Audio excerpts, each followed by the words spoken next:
ಮಹೋತ್ಸವವರೆಗೂ ಏನೇನು ಕಾರ್ಯಕ್ರಮಗಳಾದವು, ಹಾಗೆ ಎಲ್ಲಿವರೆಗೂ ಈ ಮೆಲ್ಲ ಪುಟ್ಟ ಪುಟ್ಟ ಹೆಜ್ಜೆ ಇಟ್ಕೊಂತ ಬರ್ತಾ ಇದೆ ಅಂತಂದ್ರೆ, ಒಂದು ಸುಳಾದಿ ಕಲಿಕಾ ಕೇಂದ್ರದ ವತಿಯಿಂದ USA ಅಲ್ಲಿ ಈಗಾಗಲೇ ಒಂದು 6 ತಿಂಗಳ ಆಗಿ ಬಂತು ಅನ್ಕೊತೀನಿ. ಅಲ್ಲಿ ಈಗ ದೇವದಾತಾರಕಮ ಸುಳಾದಿಗಳ ಪಾರಾಯಣ ಮುಗಿದು ರಾಯರ ಆರಾಧನೆಯಲ್ಲಿ ಹಾಗೂ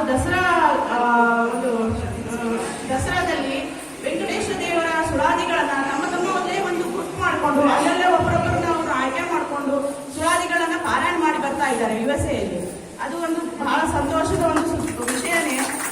ಈ ಸಾಧನೆಗೆ ದಾಸರಾಯರ ಅನುಗ್ರಹವೇ ಬಲ ಸರಿ. ಇನ್ನು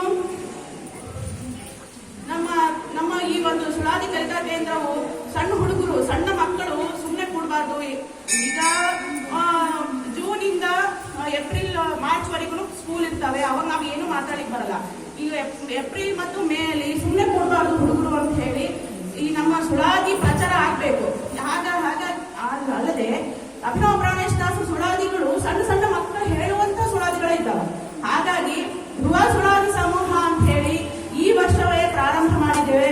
ಅದು ಹಾಗೆ ಮುಂದುವರಿಯಲಿ ಅಂತ ಅವರೆಲ್ಲ ಬೇಡ್ಕೊಳ್ತಾ ಇದ್ದೀನಿ ನಾನು.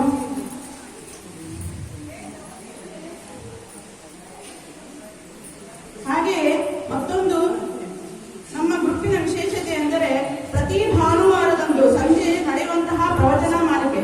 ಇಲ್ಲಿಗೆ ಒಂದು ತಿಂಗಳಿಗೆ 4 ಭಾನುವಾರ ಎಂದು ಲೆಕ್ಕ ಹಿಡಿದರೆ 2 ವರ್ಷ ಮೇಲೆ 4 ತಿಂಗಳಾಗಿದೆ ಈ ಒಂದು ಆದಿತ್ಯವಾರಕ್ಕೆ. ಅಂದರೆ ಸರಿಯಾಗಿ 112 ಭಾನುವಾರವಾಗಿವೆ. ಆ 112 ಭಾನುವಾರದಲ್ಲಿ ಒಂದೇ ಒಂದು ಭಾನುವಾರವು ಪ್ರವಚನ ತಪ್ಪದಂತೆ ಶ್ರೀ ಕುಪ್ಪೇರಾಯರು ನಡೆಸುತ್ತಾ ಬಂದಿದ್ದಾರೆ. ಈಗ ಸದ್ಯದಲ್ಲೇ ಶ್ರೀ ವಿಜಯಪ್ರಭುಗಳ ಅಂಶಕರಣದಿಂದ ಅವರ ಚರಿತ್ರೆಯು ನಮ್ಮ ಈ ಕಾರ್ಯಕ್ರಮದ ಸಭಾಧ್ಯಕ್ಷರಾದ ರಾಜಾರಾಮ್ ಗುಂತಲಾಚಾರ್ಯವರ ಪ್ರವಚನ ಮಾಡ್ತಾ ಇದ್ದಾರೆ. ಈವರೆಗಿನ ವಿಜಯಪ್ರಭುಗಳ ಪ್ರವಚನ ಮಾಲಿಕೆಯೂ ಆಗಿದೆ. ಅದರ ಜೊತೆಗೆ ನಮ್ಮ ಆಹ್ವಾನದ ಮೇರೆಗೆ ಪ್ರವಚನ ಮಾಲಿಕೆಯಲ್ಲಿ ಬಂದಂತಹ ಎಲ್ಲಾ ಪ್ರವಚನ ಮಾಡಿದವರಿಗೂ ನಮ್ಮ ಕಡೆಯಿಂದ ಈ ವೇದಿಕೆಯ ಮೂಲಕ ಸಪ್ರೇಮ ವಂದನೆಗಳನ್ನು ತಿಳಿಸ್ತಾ ಈ ಒಂದು ವಾರ್ಷಿಕ ಪ್ರಸ್ತಾವನೆಯನ್ನು ಇಲ್ಲಿಗೆ ಮುಗಿಸ್ತಾ ಇದ್ದೀನಿ.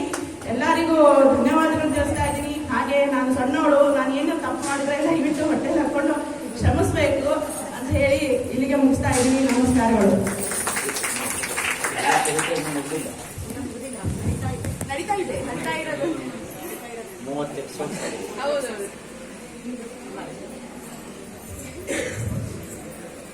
ಪ್ರಸ್ತಾವನೆಯಲ್ಲಿ ವಿಷಯಗಳೆಲ್ಲ